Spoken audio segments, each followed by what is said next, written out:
you seen it? Have you seen it? No, no. You've got to see it. You've got to see it. Was it the office? Have you not seen it?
It's quite funny, you missed the open goal and then went,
Nunes. Played him on side maybe. That's a bit hard. The pass and literally see it off on.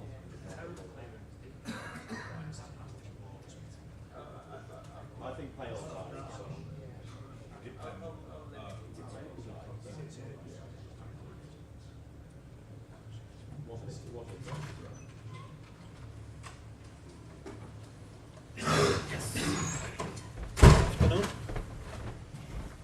I don't know.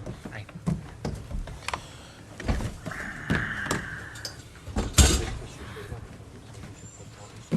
Yeah, of course.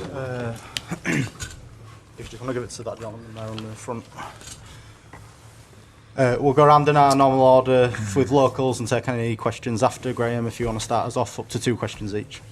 Hi Daniel, I think we saw 2 different Leeds teams in that game. Can you explain why things changed so drastically? Yeah, first of all, congratulations to Pep and Man City. We played here today one of the best sides, not just in the UK, the most successful side in the last decade here in the UK, one of the best sides in the world, and definitely the best manager in the world.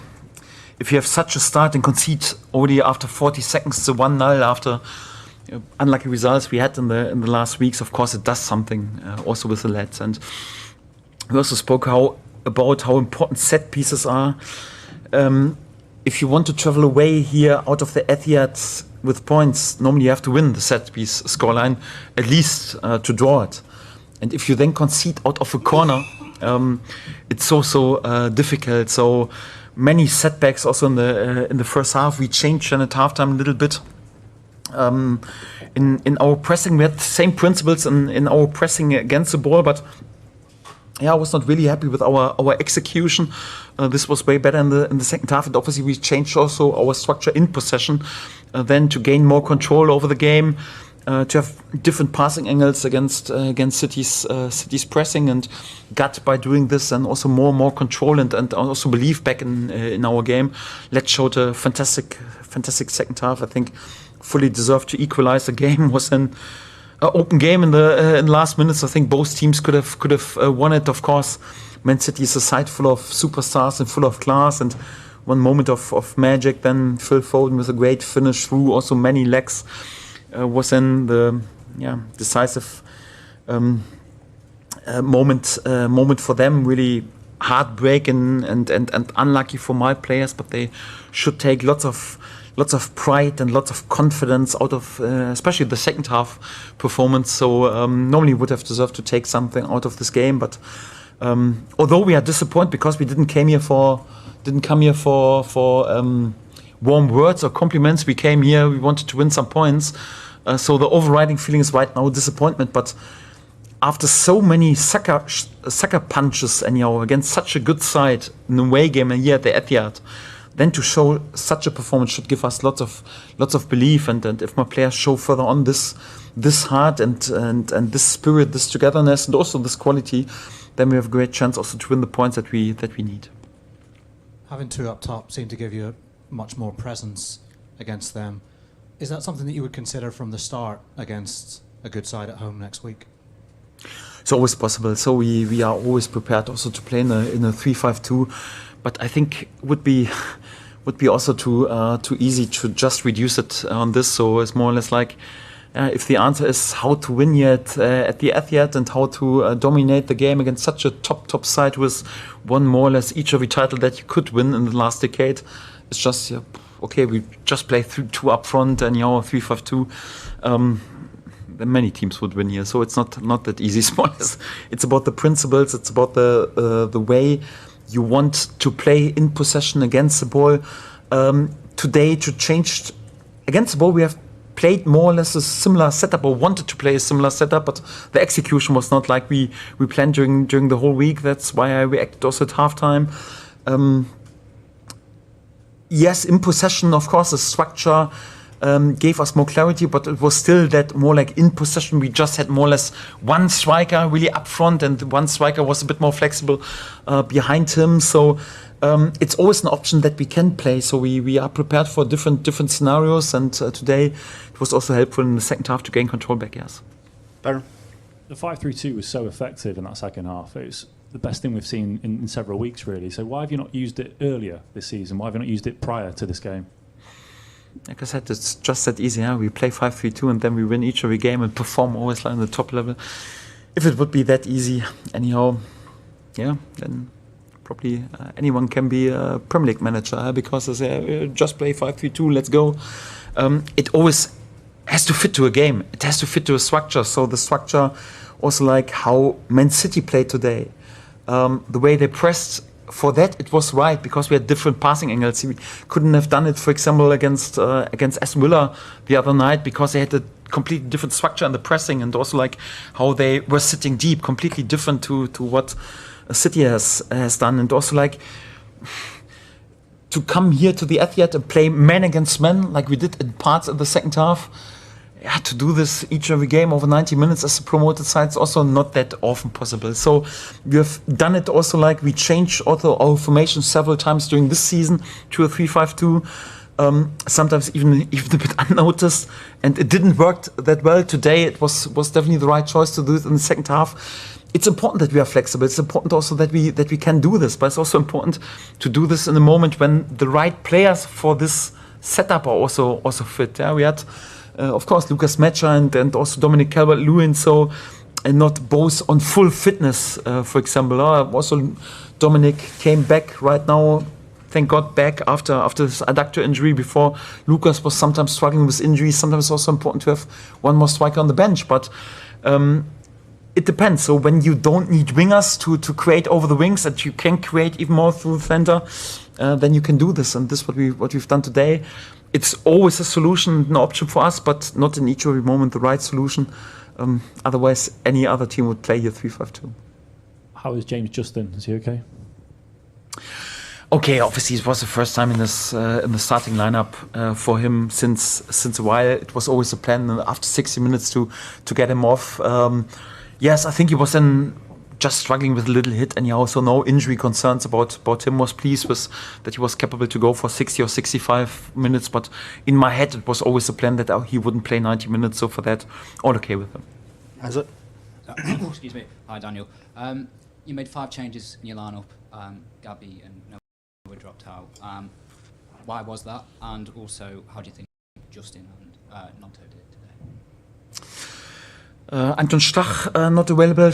Longstaff not available. So for that, we had to do 2 changes. So was even before the game even thinking about a back 3, but the injury of Sebastian Bonneau left us a bit short in centre backs. Didn't want to start the game with all my centre backs or no centre back option on the bench. This was then the reason that we changed more or less on these positions. Many other thoughts. Today we expected not a game like the last games where we were a bit more dominant in possession. Wanted to go, of course, against such a good side, a bit more on the counter-attack. Wanted to use then, for example, the pace of Daniel James a bit more and want to go a bit more direct. Had also to do with different type of central midfield players. So we need then in the offense also different type of players. Had also a bit to do with the performances because we've conceded over our left side too many goals in the last games, and also to do with the setup right now. We have 3 games against top sides within 7 days. We will rotate there a bit naturally, a bit more often than we would do in a normal week with just 1 game. So many thoughts behind it, and this led then to the starting lineup.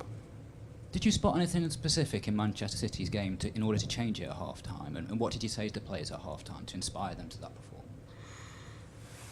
Yes, hopefully I spot something in Man City's game. Otherwise, would be the wrong guy here in this chair. So the feeling was that we didn't have the right passing angles to bypass their pressing, to hold the ball better in the central positions. Not something specific, but it was like the whole preparation was more or less like to how to defend the channel runs of City, because this is what they always do, and for that we defended even in the first half with the back 5, but the execution was not perfect. It was a switching back 5, and the big chances that they had were always with channel runs. So even the first goal and the chances and how they were able to create some corner kicks. So I want to defend this better than also with different players in the second half on these positions, and there were several reasons why we changed it. Stuart? Daniel, Dominic Calvert-Lewin's been such an important part of the way you've played since he's come into the team. But did you sense that the longer he went without a goal after Wolves, it was preying on him in any way? Yes, of course, because for offensive players it's always important. Everyone counts in the minutes and is asking, yeah, good performance, but you need a goal, you need a goal. And it's also like, for him, he's always happy because we have a great relationship. Also, he's happy when Lucas, for example, scores game after game. But also, perhaps sometimes he's thinking, "Oh, would we also like to be in this position?" Of course, it puts a bit pressure on him. But I mentioned several times, it's not like about I want to win the Golden Boot with one of my strikers. I just want to win survival in this league, and this is the only thing that matters. And thank God, after his injury, right now he's also back to play 45 minutes or even longer. That's good. And his quality is never in doubt, and he's so important for us, and it's good to have him back fully fit, and also good for his confidence that he's also scored another goal. And when you've changed the left-hand side of your team to address a problem in terms of conceding goals from that side, and you concede inside a minute, what's going through your head at that time? Can't speak public about it because would be banned anyhow from football, because it's not allowed to swear anyhow. So of course it's more like if you have such a start that you concede exactly about what you have prepared the whole week, then after 40 seconds you're asking yourself what are we doing anyhow. So there is sometimes in football like this. There's a football like in life when you think, okay, right now you have the solution, you do it in the proper way, there's another sucker punch, and if you then dwell under it, you have no chance. It's more like, come on, keep going, show resilience, show reaction, show great heart, show passion and confidence is also what we did then, more or less in this moment. And sadly it didn't pay off with points, but definitely also with a performance where the lads should be proud of. Anybody else?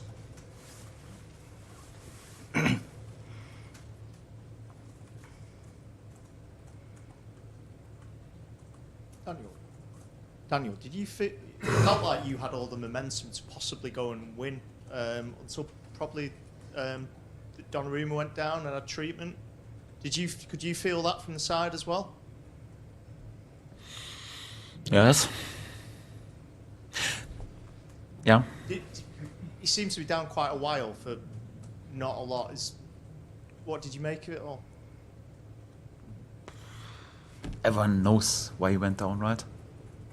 So it's not like the elephant in the room. It's more like you can speak about it anyhow. So you can ask me what I think about it or whatever. But why he went down, I think it was obvious. Or? Yeah. Anybody else? Yep. So England did the same, and Spurs have done the same recently. Is it a common tactic for a goalkeeper to go down and then you have a team talk?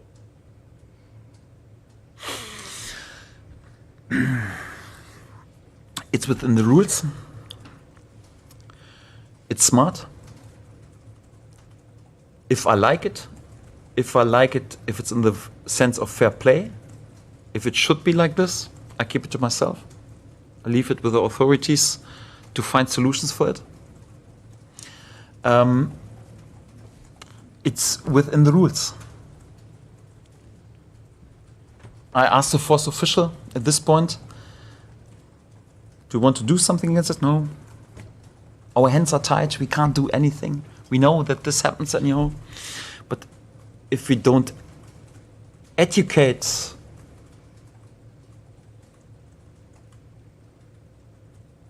our players in football what to do in terms of fair play, sportsmanship, whatever, and you just try to bend the rules somehow just to your advantage, and you can even do a fake injury in order to do additional team talk. I think it's nothing what I personally like anyhow, but if it's within the rules, I can't complain about it. I think we should think about how we can deal with it and also how we educate it. So my recommendation was, listen, right now, if this happens, do me a favor and give each and every 50-50 situation, not for the home team, give it more or less like for the away team, and everyone knows what is going on. If I'm honest, probably after 90 minutes, after 2-2, I would have blown the whistle and that's it, more or less like, and not like additionally also let the 3 minutes play further on. I think there are tools that you can use in order to make sure that this won't happen.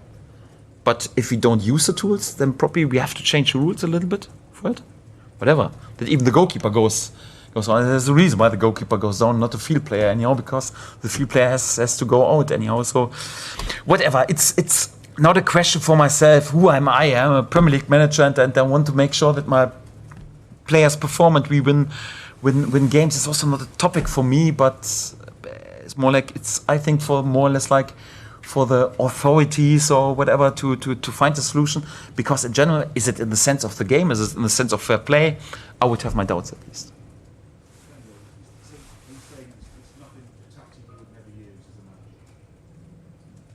No, I don't. Sorry. I don't criticize my colleague. I don't criticize Pep. It's also not that he went down anyhow. So it's more like if he has time to do this and there is an injury, I would also do a team talk anyhow. So, but it's not like he has done anything wrong. I have such a great relationship anyhow. So for me, Pep is by far the best manager in the world, and also like to tweaks and changes during the game. There's no one better in this business, and he does it not just in this situation. He does it in each and every moment. So there is not 1% criticism on my colleague on Pep. Just like the fact that it happens, everyone knows it, and we have no tools, so we have to deal with it. I think there are tools to deal with it, or we need to find other solutions, because at least for my feeling, it's not in the sense of the game. I'm a football manager. I concentrate on my job. I'm not the Premier League chef anyhow. I'm not the chef of the referees. I'm not the chef of the board. We have more or less like our boards who do the rules anyhow. Perhaps when I'm 85 anyhow, I will also be in such a board and then can speak about it. Right now, I'm just concentrating on keeping Leeds up in this league. Would be so. I have enough to do with it. So it's within the rules anyhow. It's smart. Everything's okay. I think we should change something. Okay, thanks everyone. Thank you. Thank you. Thanks.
Good evening, everyone. Hope you're well. We'll take a show of hands for questions, please. We'll set an embargo towards the end for 10:30 p.m. Sunday evening. Start with Mike, please. Right, thank you. Your emotions when that goal goes in, there must have been relief. I mean, Phil looked almost angry when he scored. What was your emotion? Yeah, I would see it is relief when scoring the last minutes, and the other one is a big character, right? It was a relief, yeah. It was a relief. The game was not a perfect place in the first half, but was comfortable. Should be over for the chances that we had. We didn't concede, and after that, brilliantly, Daniel changed the system like Leverkusen has done, the 5-3-2. And after that, we concede the goal we give away in the first minute, and after. For the way we have to move and the build-up is completely different, with the shape take influence in the way you played. And football is emotions, in that moment is emotion, concede the second, but after we make a step up and we react really, really well. And after when Omar came in and Cherky came in and put more players in the box that have to be in the last minute, had to play in here, put the ball quick to the box and more players in the box. Because in that position the process doesn't exist. Being with fullbacks or wingers, it doesn't matter. And at the end, the quality of feel again, but it's a player in a special. It's a player like out of the 80-yard box, pass the ball outside, make a runners to arrive to the penalty spot, and when they arrive in his position, sometimes shoot strong, sometimes just pass to the net, and he helped us to win the game. Thank you. Ty. Hi, Pep. You mentioned some of the changes you made there, and you did a team talk with the players when Gianluigi Donnarumma went down. Daniel Farke's just been in and kind of said that Gianluigi obviously wasn't injured, and he only went down for you to do. To be honest, I didn't speak with Gigi. I know what happened, and when it happened, I look back to the dugout. I said, James, warm up, James Trafford, to move. So honestly, I don't know. Next press conference, you can ask me. I will ask to Gigi. Is it beneficial for you to kind of have a team talk at that? Because you obviously needed to bring the players in, and you know it's handy to get a message across at that moment. I think that's what. Well, of course, every time I would love to have a timeout, but yeah, I'm pretty sure if we do it again, the Premier League will be fine us again. So better that we not do it. Richard. You like James, huh? Hi, Pep. Yeah, because we've been. Then when we are 5 seconds late in the half time, I always had to pay a lot of money. But now I have to wait 30 minutes to come here because Daniel, of course, had to speak. And after that, it's not a problem. I will not. Hopefully, they don't find me because I am 30 minutes late. It's because just Daniel Farke was here. Premier League, you know it now. Okay, you talked about the Leeds tactical changes as a reason for it being different in the second half. But from your perspective with your team, why do you feel you sort of lost that control, and what did you... Because we conceded a goal in 1 minute. And when that's happened, you are, we talk about we need a third goal, we need to continue because the first half should be over. Football is emotions. And when you play with one striker, you have Ruben and Josko against Nemecha, but when Calvert-Lewin go with Nemecha, in that moment we have 2 and 2. So the space to make a build-up is completely different. And they push and they concede a goal, and you have, what do you have to do?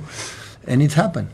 We don't have basketball timeout, and you can adjust a little bit and phone. And it happened. Hi, Pep. After a game like this in which you control first half, you were up 2-0, then you conceded 2 goals, and then you won the game at the last minute. Are you more happy for the win? Yeah. Or more? We have to learn in different ways the football games in the Premier Leagues, even in modern football. Always the game plan for Daniel, the game plan for me are exceptional. So game plan always is 10 to 10, Daniel as well. But after that, many things that you cannot control. And we are not, I would say, a team to win this type of games a lot. But you need it. When you have an 89 minutes and we knew it's 10 minutes extra time, and at that moment I said, okay, let's go.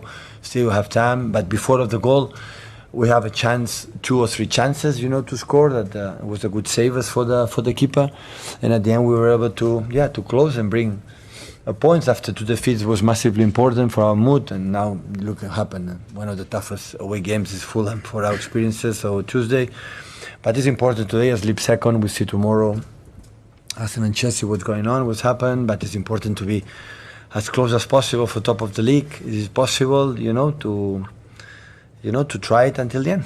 Last one for the embargo, Jamie. Thank you. Pep, you said that a team grows through the season, yes?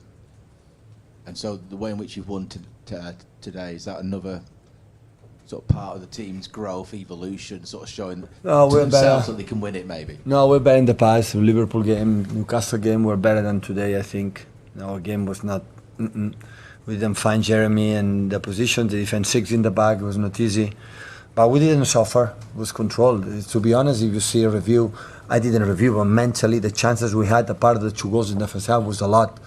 And you can see the 3rd and the 4th, the game is completely different. It's like to try to the second half, past the 10-15 minutes. At the end, you make a 2 substitution quick, long balls, Calvert-Lewin is unstoppable. And they scored immediately, and after that, it's not tactics, it's emotions, how you control it. We try to adjust something, and the game at the end, we found them, because there are a lot of teams that win in the last minutes, a lot of teams. I've been in Champions League many years, for in the last minutes, we concede goals, and I'm happy that maybe we can learn as well to win this type of games, to bring the ball quicker to the box, put more players, Omar close to the... I'm so happy for Omar because after 1 minute had the chance to score, and Phil and Cherky and the other ones, and we need this type of games. And there in that moment there are no tactics, there are moments, there are strategies, there are moments, in that moment there are not, you have to do this or that, move in that way. You just put the ball there, avoid the transitions and bring the ball in the box in the chaos, and you will score. You know, Pep Linders is now with me.